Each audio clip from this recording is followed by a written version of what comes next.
Hello there. I'm going to talk about prayer today from 1 Timothy 2, verse 1. Paul, having talked in the first chapter of Timothy about being careful not to wander away from the true gospel into strange speculations and additional teaching that isn't in the original gospel, to be careful of that, and that we must really be very careful of, that we don't absorb everything that comes our way, and we don't speculate and think and go off piste on anything, but that we stick to the core gospel as revealed in the Bible.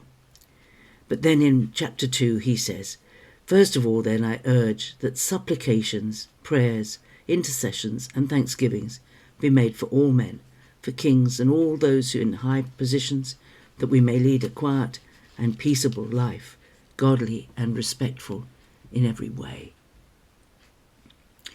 So he encourages us to pray for everyone in authority, from the kings and leaders of the nations right through to local authority figures. And that is what I would encourage you to do. You know, it is so easy. We live in a society where anyone who disagrees with the people who are in authority just make a banner and march. The scripture has a different approach.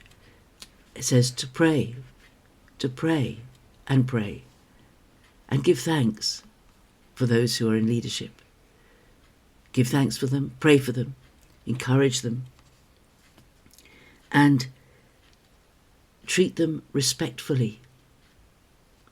Treat them respectfully, with the respect that their position deserves, even if their character and their behaviour doesn't deserve it. We should still be respectful. You know, our society suffers a great deal from disrespect, from dishonour, where those who have difficult jobs to do are treated like dirt by the people they're trying to help. School teachers treated with disrespect by children who haven't been taught to respect those who are in authority over them. Respect and honour are very important characteristics, and we should show them in our lives as we live our lives in the public arena. You know, if there's nothing wrong with disagreeing with somebody, but we should be respectful in how we behave. Our culture is not like that. Unfortunately, our culture says, if someone disagrees with me, I just shout louder until I get my way. And that's not God's way. It's not God's way. No. It's not all about me or all about you. Even though we know that God loved us enough to send Jesus to die for us, we're still not supposed to live as if we are the centre of God's universe. No, Jesus is the centre of God's universe. And we should be praying. We can make respectful contact with people we disagree with and point out that we disagree and vote against them. But if they're in office, we should be praying for them. So we should pray for our new king, not so new now. He's coming up to the first anniversary of his accession. And we should pray for him and the family, the royal family, whether you're a royalist, a monarchist, or whether you are a Republican and you don't really agree with it. This is a family that have been bereaved of an amazing queen just on a year ago, coming up to a year ago. And as a family, the sadness of the anniversary is going to be difficult to manage. And it's our joy and privilege to pray for the king and his wife and his children and his grandchildren and the extended family as they mark this anniversary in 2 or 3 weeks' time, September, the anniversary of the Queen's death. We should pray for the king. He's done very well this year, I think. And he deserves our honour. It's not his fault he was born a king, born to be a king.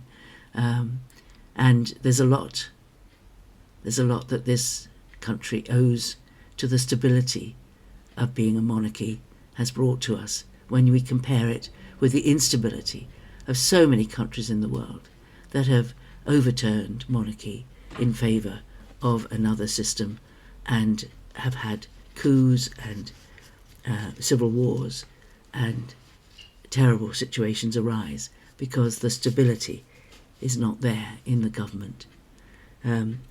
Pray for those and treat them with respect.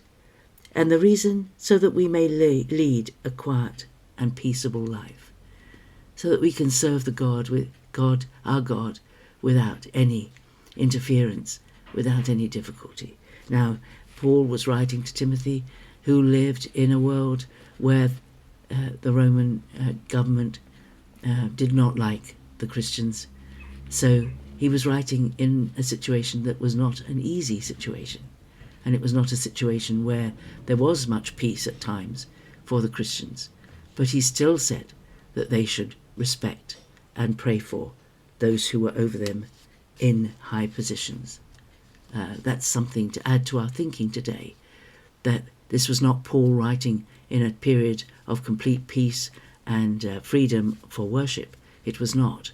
There was persecution going on all around him, and he still wrote that we should pray that Timothy and those in the church that Timothy led should pray for the leaders, which would have included the emperor, who was very anti-Christian at the time. So it's not about what their views are, it's about how we behave towards them. That's my thought for today. Prayer is so important, but it should include every aspect of our life, not just our personal needs. So God bless you, have a great day, and I'll see you again tomorrow. Bye-bye.